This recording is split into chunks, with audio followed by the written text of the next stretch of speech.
That, my friends, are the 5 root shapes in the key of C. Today I'm going to be showing you this technique that has helped me better visualize the notes on the fretboard. Specifically, find all the notes of a specific musical note that you may be looking for. And it's called the 5 root shapes. And it's based off the cage system. Now, I got this from a book called the Fretboard Workbook. They don't necessarily say that it's connected to the cage system, but after making a lot of research on how to better memorize the fretboard, one of the things you're going to come across is going to be called the cage system. Now, I am not sure if I understand the cage system completely. I think to simplify it, this is probably it, but technically the cage system is a logical way that the fretboard works, right? And it's based off these 5 major chord shapes that are open chords. And it's convenient because they spell out the word cage. So C, A, G, E, D. And basically with those 5 shapes, those are 5 different ways that you can make a major chord up the fretboard. You can go ahead and navigate. You can use these shapes and move them up the fretboard, except you're going to have to modify them a little bit, right?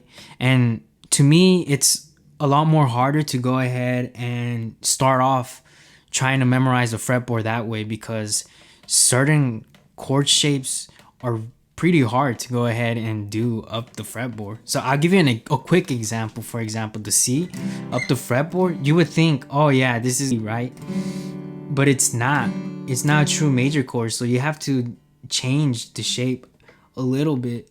And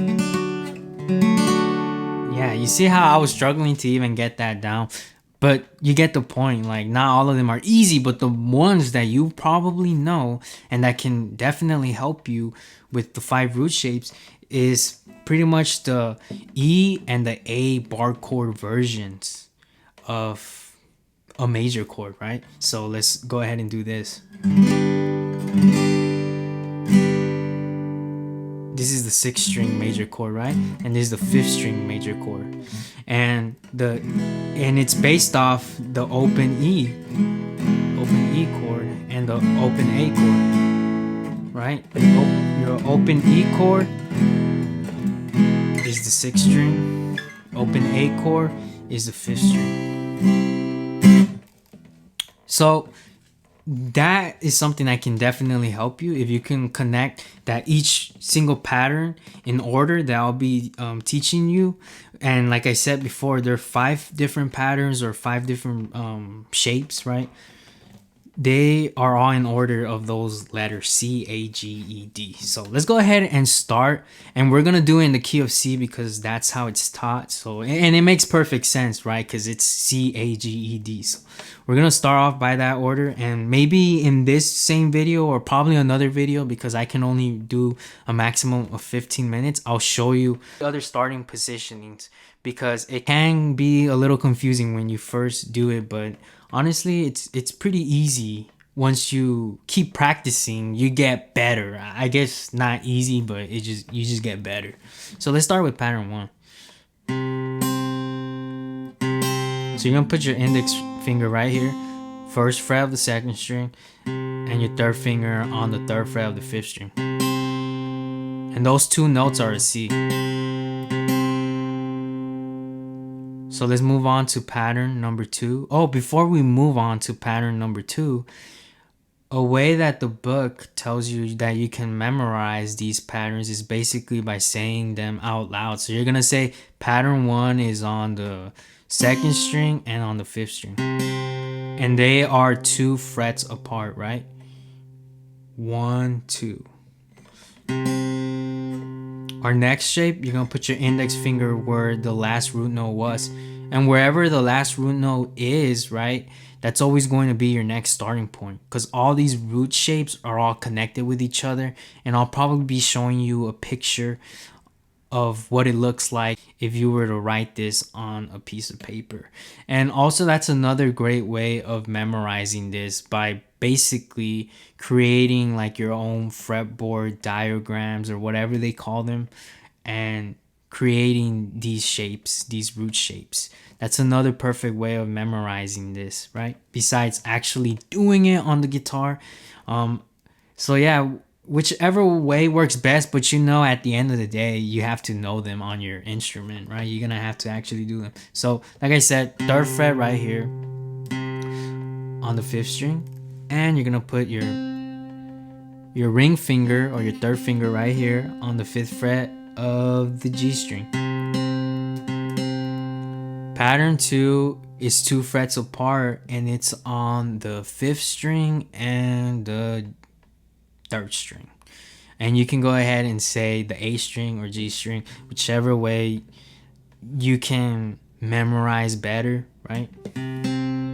I think those are the correct words I meant to say. So let's go ahead and start with the next pattern, which is pattern number 3. This is where it changes a little bit. So you're gonna go ahead and put your index finger right here on the 5th fret of the G string, and then you're gonna put your pinky right here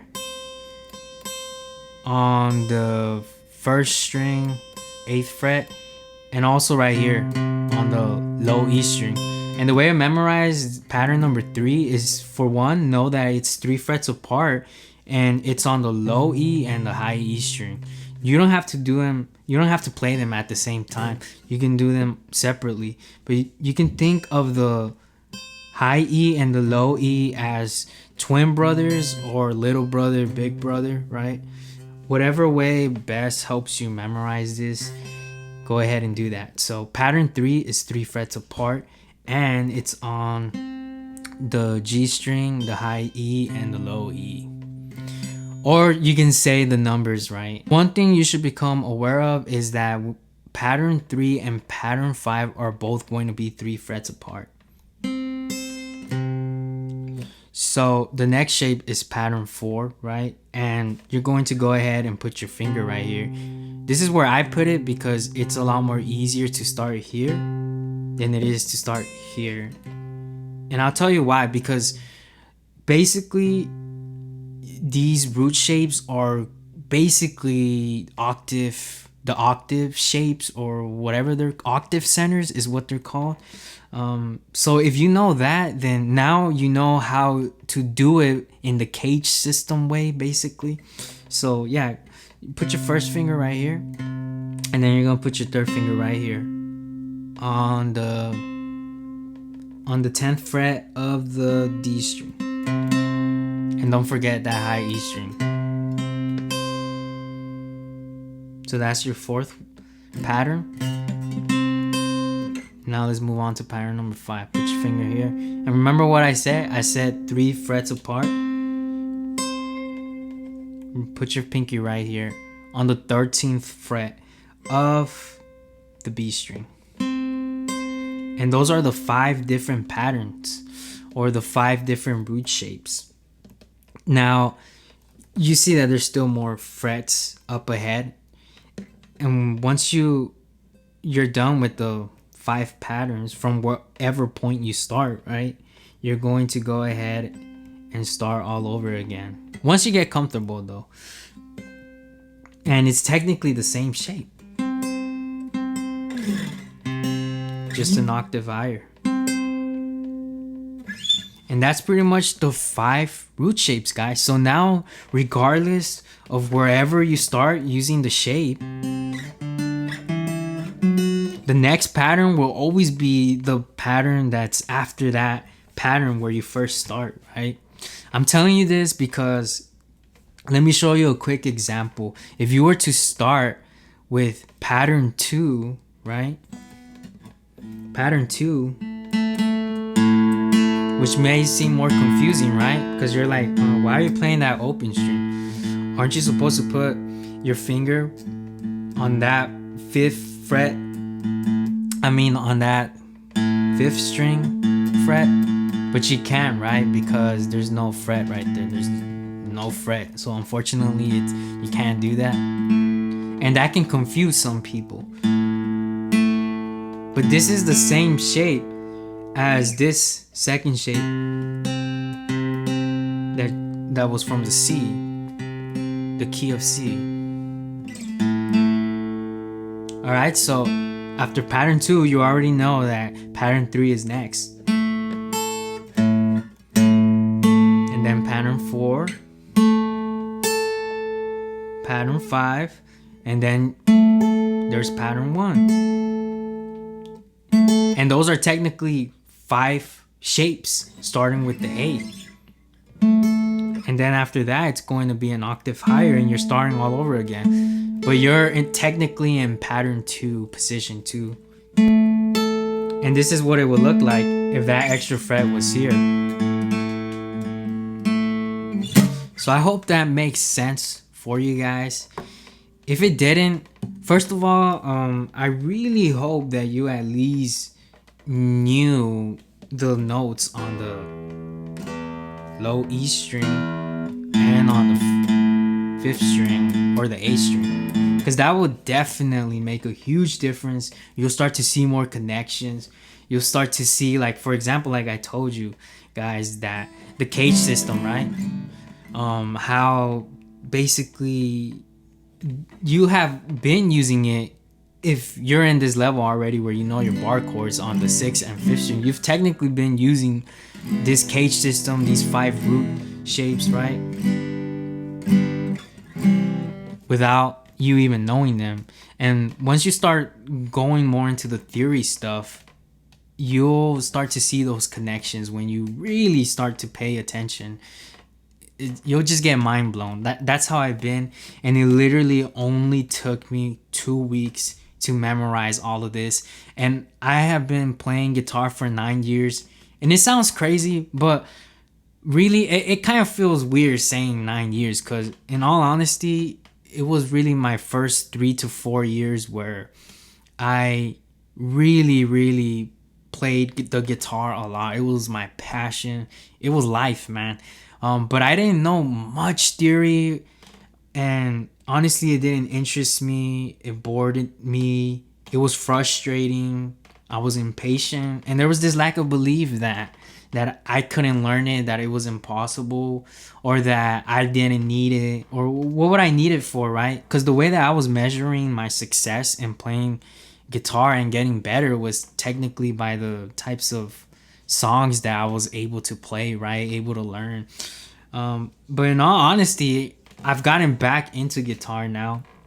And after those 3-4 years, it's been a blur, and I just can't believe how fast time really goes. But all I remember is just really playing the guitar like 1 to 5 times per month, and sometimes even going 4 months to 6 months without playing guitar. It's crazy. But it's about to be 30 days tomorrow. I've been going back into it, and I'm very passionate, and I'm thinking that I'm probably going to stick through with it. And I made it a mission or a goal to go ahead and try and memorize the whole fretboard. And technically I have memorized it by learning these 5 different root shapes, and also another technique that I have learned at looking at the fretboard. And that's pretty cool. It's pretty cool, guys. But yeah, I just wanted to go ahead and share that with you guys. If you're still here, thank you for hearing me out, and I really hope that this video helped you guys. And if it did, make sure to give it a thumbs up, because it helps out a lot. And hopefully I'll be seeing you guys in my next video. Peace.